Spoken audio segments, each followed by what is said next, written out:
Hello friends, welcome back to our channel.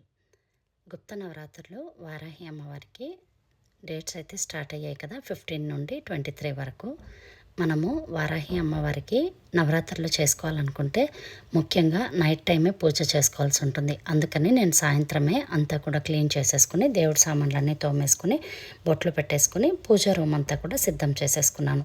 ఈ వారాహి నవరాత్రులు చేసుకోవడానికి కొన్ని రూల్స్ అయితే ఉంటుంది. మనం చాలా వీడియోస్ చూస్తాము, దానివల్ల మనం కన్ఫ్యూజ్ అవుతాము. అలా కాకుండా మనసులో ఏమనిపిస్తే, మీకు నమ్మకంగా ఏది చేయాలనిపిస్తే అది చేయండి.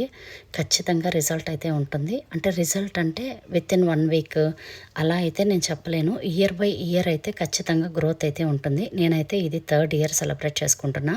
మన సబ్స్క్రైబర్స్కి అయితే తెలుసు, నేను లాస్ట్ ఇయర్ కూడా చేసుకున్నాను. 9 డేస్ కంపల్సరీ చేసుకోవాలని ఏం లేదు. మీకు కుదిరితే పంచమి రోజు కానీ, లాస్ట్ రోజు కానీ, మొదటి రోజు కానీ ఒక్కరోజు కంద దీపం అయితే పెట్టుకోండి. అమ్మవారికి చాలా ఇష్టమైనది బెల్లం పానకం, రెడ్ కలర్ దానిమ్మ గింజలు ఉండేటట్టు చూసుకోండి.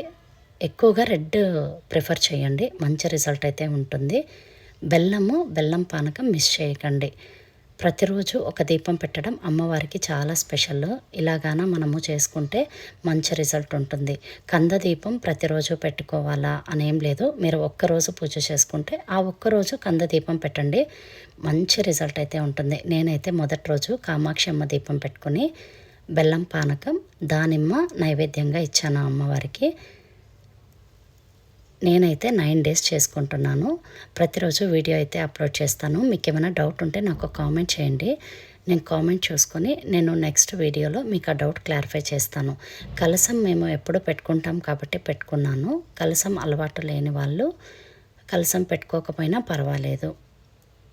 ఫోటో ఎప్పుడు పెట్టుకోవాలా అని అడుగుతారు కొంతమంది.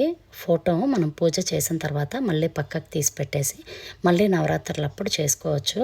అమ్మవారు చాలా ఉగ్ర రూపము కాబట్టి మనము చేసేది పర్ఫెక్ట్గా చేస్తే సరిపోతుంది. Thank you for watching. ఇంకొక వ్లాగ్తో మళ్ళీ కలుద్దాం.